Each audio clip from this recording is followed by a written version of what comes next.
กราบสวัสดีกับพี่น้องเกษตรกรเพื่อนชาวนาสู่ผู้สู่คนพี่น้อง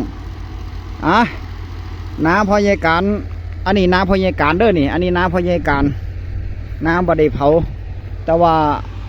ของเพิ่นนี่เพิ่นเผาคันแท้เพราะว่าคันแท้มันหกเพิ่นเผาคันแท้แต่ว่าเพิ่นบ่ได้ตัดเพิ่นเผาเลยจุดเลยแต่ว่าของพอยายการนี่ตัดซะก่อน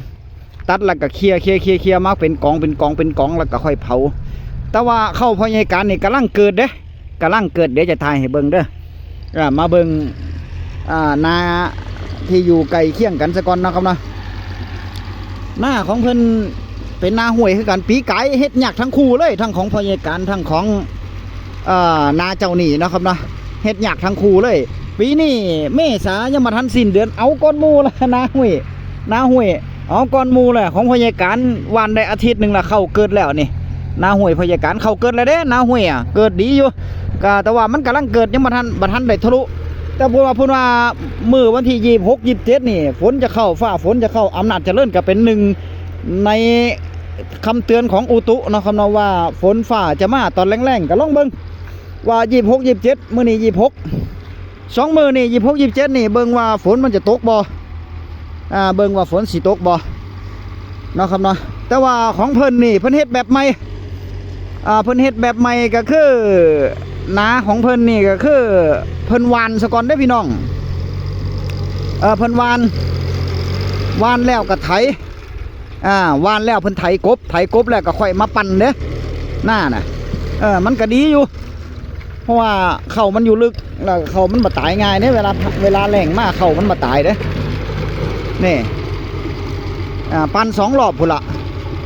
ปั่น2 รอบพุ่นละคันนี้ของพอพามเนาะครับเนาะเพิ่นจะเป็นคนปั่นก่อนเพิ่นจะปั่นก่อนปั่นเที่ยวนึงก่อนแล้วก็ของเซลเลี่ยงทั้งพุ่นคันทั้งพุ่นเพิ่นก็จะปั่นน้ำก้นอีกรอบนึงนั่นน่ะเขาก็ว่าปั่น2 รอบเด้เขาก็ว่าเพิ่นปั่น2 รอบมองไหนที่มันบ่แตกกับปั่นอีกรอบนึงนั่นน่ะเพราะว่าวันเข้าเนาะครับเนาะวันเข้าแล้วก็ไถกบเลยวันเข้าแล้วก็ไถกบเลยก็เลยได้ปั่น2 รอบน้ำแล้วก็เพื่อก้อนขี้ไถมันมาแตกน้ำแต่ว่าให้นี่มันดีอยู่อย่างหนึ่งเพราะว่าตอนตะกี้เปิดโซลาร์เซลล์ไว้นะครับเนาะเปิดโซลาร์เซลล์ให้น้ำให้งัวให้น้ำงัวมันกินดินมันก็เลยซุ่มสังเกตเบิ่งนี่ดินมันซุ่มเห็นป่ะทั้งพุ่นแห่งเปียกทั้งพุ่นเนี่ยเปียกอยู่ทั้งพุ่นเปียกแต่ว่าทางนี่จะฝุ่นมองอยู่ทางนี่มันโน่นเด้ทางนี่มันโน่นเพราะว่าดินมันคู่ดินอย่างนี้มันไหลลงเนาะมันไหลลงแต่ว่าทางพุ่นนี่ซุ่มแล้วนี่บ่มีขี้ฝุ่นเลยล่ะบ่มีขี้ฝุ่นเลยซุ่มอยู่แน่เห็นบ่เพิ่นบ่ได้ปั่น2 รอบโอ้ปั่นก็ถือว่าโอเคเด้ปั่น2 รอบเนี่ยฝุ่นกรุบเลยนวลอยู่ดินมันก็นวลอยู่นี่พยาการมีแฟ้มภาพแฟ้มข่าวให้เบิ่งพี่น้องเพราะว่ารัฐมนตรีว่าการพาณิชย์นะครับนะรัฐมนตรีว่าการพาณิชย์กระทรวงพาณิชย์นั่นแหละท่านพิชัยเพิ่นว่าปี68/69นี่ซึ่งปี69ที่เข้ามานี่เพิ่นกำลังหาตลาดแหล่งเข้าตลาดเข้านะตลาดเข้าแหล่งตลาดเพื่อที่จะให้เกษตรกรเวลาเกี่ยวเข้าแล้วมีหม่องขายราคาเข้ามันจะบ่ได้ตกต่ำจังซี่นะไปเบิ่งแฟ้มภาพแฟ้มข่าวกันซะก่อนเนาะครับเนาะราคาข้าวเนี่ยบางทีมันกำหนดโดยราคาตลาดโลกเราเองอยากให้ราคาสูงอยู่แล้ว 2-3 ปีก่อนเนี่ยอินเดียไม่ได้ส่งออกก็เลยทำให้ราคาข้าวดีพอตอนนี้อินเดียส่งออกและส่งออกในราคาที่ต่ำค่อนข้างมากเนี่ยก็ทำให้เราค่อนข้างจะเหนื่อยเหมือนกันของกระทรวงพาณิชย์ที่จะต้องทำอย่างไรไทยไรซ์คอนเวนชั่นเนี่ยก็จะเป็นทางหนึ่งที่ทำให้เรามีลักษณะของข้าวพิเศษเราจะเข้ามาช่วยกันคิดกันทั้งทางการผลิตทั้งเรื่องการตลาดด้วยนะฮะทุกด้านแล้วจะมีผู้นำเข้าผู้ส่งออกต่างๆเข้ามากระทรวงพาณิชย์เองเรายังมีเรื่องนโยบาย food storage ซึ่งก็ได้คืบหน้าไปค่อนข้างเยอะแล้วมีการคุยกับหลายๆประเทศแล้วว่าจะดำเนินการอย่างไรมีรูปแบบการดำเนินการอย่างไรซึ่งก็จะทำให้เราขายข้าวแล้วก็ขายอาหารต่างๆให้เพิ่มขึ้นได้นั่นคือแฟ้มภาพแฟ้มข่าวจากรัฐมนตรีกระทรวงพาณิชย์พี่น้องท่านพิชัยนะครับนะที่เพิ่นว่าราคาข้าวปี68นี่มันจะมีปัญหาเพราะว่าภาษีทำเข้ามาอาจจะมีผลกระทบกับพืชผลทางการเกษตร แต่ว่าเพิ่นก็เว้าไว้หลายประเทศอยู่ทางยุโรปแน่ทางเอเชียแน่เพิ่นเว้าไว้หาหม่องขายให้กับเกษตรกรชาวนาเฮาได้เพิ่นว่าเฮ็ดสัญญาไว้หลายประเทศอยู่กะทั้งนี้ทั้งนั้นก็รอฟังเบิ่งว่าราคาเข้ามันจะไปฮอดไสฮอดเข้าออกมาพุ่นละเนาะครับเนาะฮอดเข้าเฮาออกมาพุ่นยามเก็บเกี่ยวพุ่นละมันจะฮู้เพราะว่าตอนนี้มันยังบ่ทันได้เก็บเกี่ยวมันยังบ่มีผลผลิตออกมาก็เว้าได้แต่ว่าถ้าเข้าเฮาเกี่ยวแล้วออกมานี่ราคามันจะไปซ้ำใดก็ยังบ่ฮู้เนาะครับเนาะอาจจะราคาแพงอาจจะได้ขายราคาถูกก็บ่ฮู้มาเบิ่งเข้าพ่อใหญ่การออกเลยนี่เห็นบ่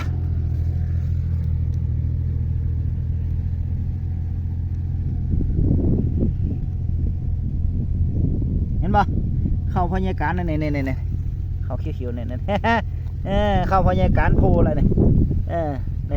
นี่เบิ่งนี่กำลังเป็นเล็มโพแทงออกมาแต่ว่ายังมาทันพร้อมเด้ยังมาทันพร้อมมองที่ดินซุ่มๆมันก็ออกเร็วละแต่ว่ามองดินทั้งพูนดินมันแห้งทั้งพูนดินมันแห้งมันก็จะโพซ่าถ้าฝนตกมาอีกรอบนี่ดินมันก็จะแกบเนาะเขาเนาะดินมันก็จะแกบน้ำแล้วก็มันมีความชื้นน้ำโอ้รับรองเกิดเบิดแบบนี้เกิดเบิดแน่นอน ขอโทษนะครับนี่พี่น้องเบิ่งดินเห็นปะดินทางนี้มันซุ่มเด้นี่ดินทางนี้มันซุ่มดินทางนี้มันซุ่มมันเกิดดีอยู่ดอกนี่มองนี่แต่ว่าหญ้าที่เนาะหญ้ามันบ่ตายได้นี่ดินมันซุ่มนี่ถ้าเฮาปั่นแบบนี้ดินมันบ่ตายได้นี่ดินวะหญ้ามันบ่ตายได้นี่เพราะมันเป็นหญ้าจำพวกหญ้าแพทย์หญ้าเจ้าสู้หญ้าอันนี้เนี่ยนะหากมันจะติดหน่อยนึงมันก็เป็นอยู่เนี่ยหากนี่หากเข้าแล้วก็มีหญ้าไว้จังสี่นี่มันตายยากซุ่มนี่หญ้าซุ่มนี่มันเกิดออกมามันตายยากนี่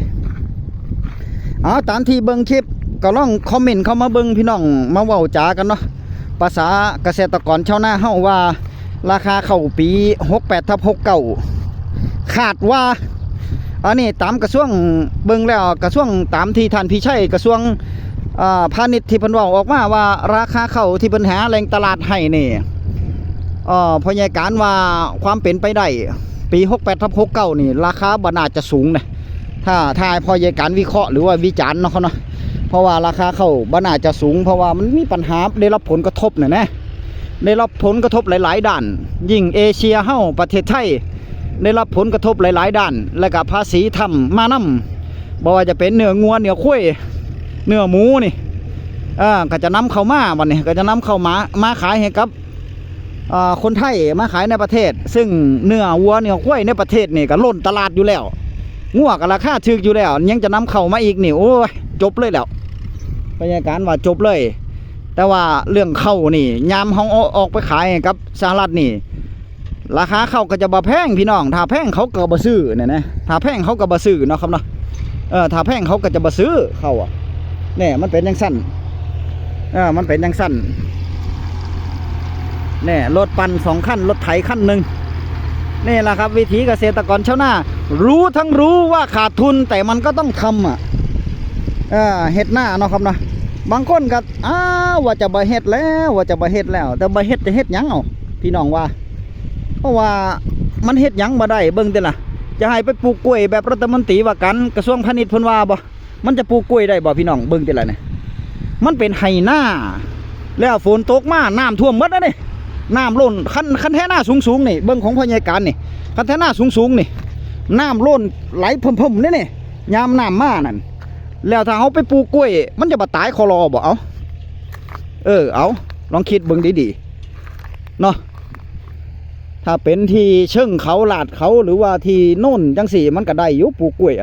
แต่ว่ามันเป็นไหหน้าแล้วมันปลูกกล้วยบ่ได้ยามหน้าฟ้าหน้าฝนมาน้ำมันท่วมมันขังมันก็เน่าหมดแล้วเนาะแห้งลุบตึมเลยเนี่ยไผจะชดใช้ให้ไผจะเอาเงินมาให้นะครับนะโอ้แย่เลยแล้วแบบนี้พามาเบิงวานเข่าสะกอนแล้วก็ไถนี่วานอันนี้เพิ่นวานแล้วได้นี่พี่น้องเพิ่นวานเรียบร้อยแล้วนี่เพิ่นวานเรียบร้อยแล้วเพิ่นวานเข่าเรียบร้อยแล้วเนี่ยครับเคลียร์กองแบบนี้หน้าก็ได้เคลียร์กองนี่เด้อเข้าถ้าเขาจะเผานั่นบ่แม่นว่าเขาสิเผาเบิดให้หน้าเลยเป็น10ไร่จังซี่นี่ ภาวะโลกร้อนเด้พี่น้องแล้วอีกอย่างเพิ่นก็ห้ามเด้ใบเผานะครับเนาะแต่ว่าถ้าเฮาเคลียร์กองแบบเนี้ยเฟียงมันหนาก็เฮาก็เอาไอ้คาดน่ะหรือว่าตะขอนั่นมาไล่เคลียร์เป็นกองแบบนี้แล้วก็เผาก็เอาลุ่มไว้กันไปก็ได้อยู่พี่น้องนะจังซั่นมันไถบ่เข้าติล่ะเฮ็ดจังไดล่ะเฮ็ดหน้ามันก็ต้องมีนั่นแหละบ่แม่นว่าจะบ่ให้เผาเลยมันกับโอ้เป็นไปบ่ได้ดอก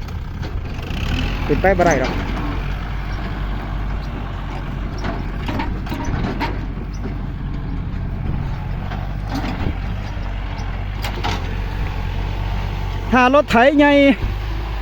รถไถ50แรงนี่มันไถเข้าดีอยู่เด้เห็นบ่ดินมันออกซุ่มๆอยู่ช่วงที่ผ่านมา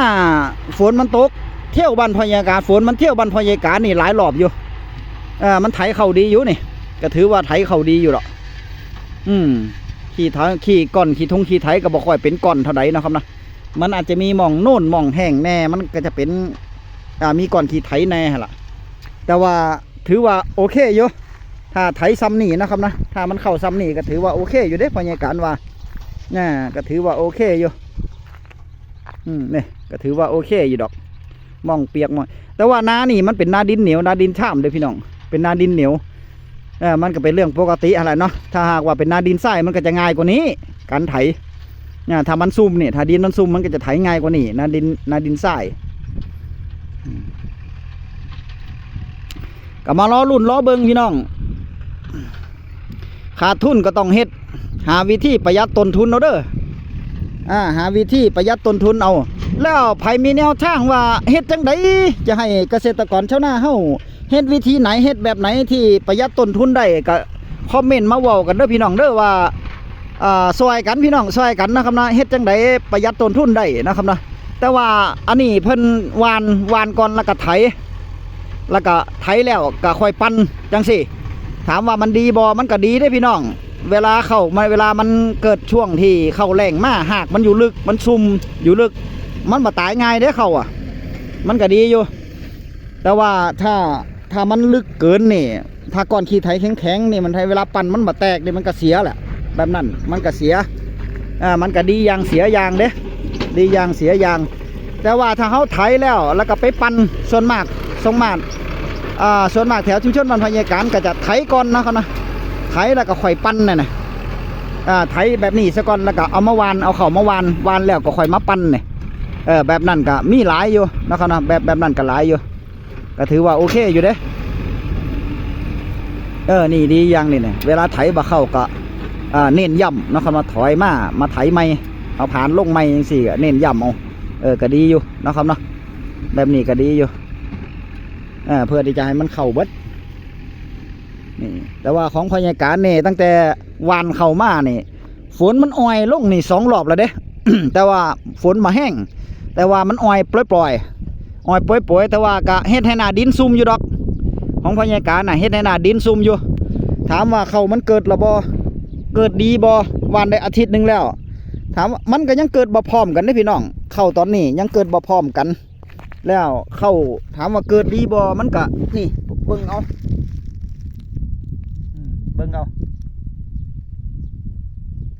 ซุ่มที่ใบแห้งแล้วก็มีเด้เพราะว่าฝนมันมาตกใส่สักถ้าฝนมาตกแบบนี้สัก15 มื้อก็เข้าน้อยๆแบบนี้ตายเบิดแล้วแต่ว่าเพิ่นว่าฝนมันสิตกมื้อนี้อยู่ถ้าฝนตกรอบนี้นี่นักเลยแล้วดินซุ่มๆเลยนี่โอ้ยยาวเลยบัดนี้ปลอดภัยจังสี่เนาะครับเนาะเขาจะเกิดพร้อมกันบัดละเขียวปื้อเลยแหละนาพญาการน่ะแต่ว่าตอนนี้กำลังแทงตาคบตาเขียดก็มีกำลังแทงนอขึ้นก็มีกำลังพ่นดินก็มียาวได้ประมาณสัก3 เซนกับ4 เซนก็มีเนี่ยมันบ่พร้อมกันเนี่ยมันขึ้นอยู่กับเข้าที่เฮาวันมันเกิดความชุ่มชื้นแน่มันแกบแน่จังสี่เนี่ยเนาะครับเนาะแต่ว่าตอนเช้ามานี่เวลาตอนเช้ามาเนี่ยแดดยังบ่ทันออกนี่เวลาเฮานั่งเบิ่งแบบนี้เนี่ยเบิ่งหน้าไปแบบนี้เนี่ยถ้าเฮาเบิ่งไปแบบนี้เนี่ยมันจะเห็นดินนี่ปลายไอ้ดินนี่มันจะออกเขียวๆหน่อยๆละเด้เขียวอ่อนแล้วมันจะออกเขียวอ่อนล่ะมันจะออกเขียวอ่อนละเด้ แต่ว่าถ้าแดดแบบนี้ตอนนี้เวลาบ่ายโมงเนาะตอนนี้เวลาบ่ายโมงเฮานั่งเบิ่งแบบนี้มันบ่ค่อยเห็นแล้วเพราะแดดมันห่อนมันแห้ง มีแต่จะเป็นล่มมันแล้วฝากไว้ซ้ำนี่พี่น้องคลิปหน้าพ่อกันใหม่สวัสดีครับ